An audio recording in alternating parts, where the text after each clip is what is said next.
পানিতে ভাসমান বিভিন্ন ধরনের ফল বা সবজি আমরা প্রতিনিয়ত করে থাকি। এটি হচ্ছে আমাদের পানি ফল। নাটোর সদর উপজেলার ইতাবাড়িয়া ইউনিয়নে যে হযরত আলী ভাই এবং সাত্তার ভাই, উনি এখানে এই বড় হরিশপুর ইউনিয়নে এখানে প্রায় 6 বিঘা মতো পানি ফল আবাদ করেছে। পানি ফলের একটি সবচেয়ে বড় গুণ হচ্ছে এই পানি ফল ফসলটা পানিকে পরিষ্কার করে, যার কারণে যে সকল জলাশয়ে আমাদের মাছ চাষ করা সম্ভব নয় সেখানে যদি আমরা ইচ্ছে করি তাহলে পানি ফল চাষাবাদ করতে পারি।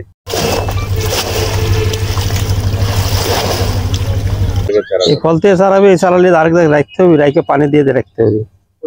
আমার যদি উপজেলা থেকে যদি কোনো সহযোগিতা বা টেলিং এর মাধ্যমে যদি আমার একটু সহযোগিতা করে তাহলে আমার খরচের হাত থেকে একটু বাঁচবো বা আবাদ করেও শান্তি পাবো।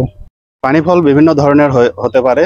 এখানে যেমন লাল রঙের পানি ফল পাওয়া যায়, ঠিক কালচে সবুজ বা সবুজ রঙের পানি ফল পাওয়া যায়। অন্য অন্য জায়গায় বড় বড় ফল আছে, ফলের জাতটা নিয়ে আমরা করে শান্তি পাবো, আর বেশি হবে বিঘা হারে। পানি ফলের বিশেষ কিছু পুষ্টিগুণ সম্পর্কে না বললেই না।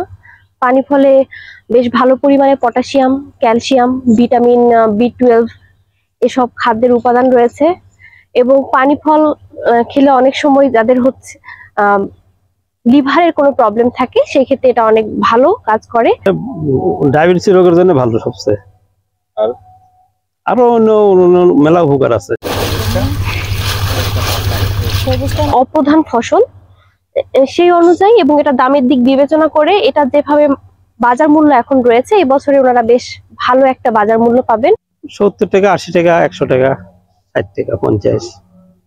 এটা স্টেশনে করি, নাটোর বাজার করি, এই হাটে ভাই বিক্রি হয়। এই মৌসুমে প্রায় এই 6 বিঘা করতে ওনাদের বিঘা প্রতি প্রায় 20 থেকে 25,000 টাকার মতো খরচ হয়েছে, আর বিক্রিতে প্রায় 60,000 টাকার মতো ওনারা লাভ করতে পেরেছেন। পোষানি বেরাম আছে, তারপর আপনার যে পোকা, এগুলো ওষুধ পানি যদি আমার দেয়া সহযোগিতা করে তাহলে আমার একটু মাইসলাম ধরেন। উপজেলা কৃষি অফিস সবসময় তাদের পাশে থাকবে এবং আমরা এটা নিয়ে ভবিষ্যতে আরো পরিকল্পনা মতো কাজ করে যাওয়ার চেষ্টা করবো এবং তাদেরকে একটা ভালো জায়গায় নিয়ে যেতে চেষ্টা। যেহেতু এটা একটা ব্যতিক্রম ধর্মী ফল, তো এই পানি ফলটা আমাদের উপজেলা কৃষি অফিসের পক্ষ থেকেও আমরা চাচ্ছি আরো এর আবাদ আরো বৃদ্ধি পাক। এই জন্য আমরা উপসহকারী কৃষি কর্মকর্তাকে যথেষ্ট পরামর্শ দিয়ে আসছি এবং নির্দেশনা দিয়ে আসছি যেন যখন পানি থাকে, যে এলাকাগুলো ডুবে থাকে সেই এলাকাগুলো যেন পতিত না থেকে সেই জায়গাগুলোকে সেই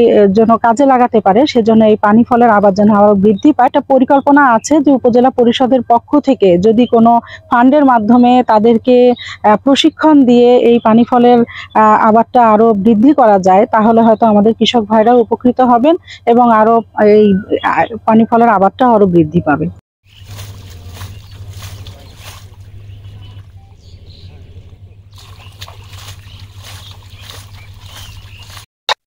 আমি নাটোরে থেকে যে বাড়িতে যাওয়ার পথে এখানে দাঁড়াইছি, পানি ফল দেখে এটা বাড়ির সবাই পছন্দ করে, এজন্য আমি পানি ফলটা কিনে বাসার জন্য নিয়ে যাচ্ছি। পানি ফলটা অনেক পছন্দ, আমার ননদ আসছে আমার সাথে ঢাকা থেকে, ও পছন্দ করে তাই এর জন্য একটু নিলাম। ঢাকায় দেখা যায় যেটা রংটা অনেকটা কালচে হয়ে যায় নিতে নিতে, যেটা এখানে দেখা যাচ্ছে লালচে আছে, হয়তোবা ফ্রেশ অনেক বেশি, ঢাকায় হয়তোবা অতটা ফ্রেশ থাকে না। আমাদের নাটোর সদর উপজেলায় যে সকল জাতের পানি ফল চাষাবাদ করা হচ্ছে এগুলোকে আমরা কৃষি সম্প্রসারণ অধিদপ্তরের পক্ষ থেকে পরবর্তীতে নতুন জাত দিয়ে কিভাবে রিপ্লেস করা যায়, এই কৃষকদের কিভাবে প্রশিক্ষণ প্রদান করা যায় সেই বিষয়টি এখন ভাবনার রয়েছে। ভবিষ্যতে আমরা এর উন্নয়নে আরো কাজ করে যাব।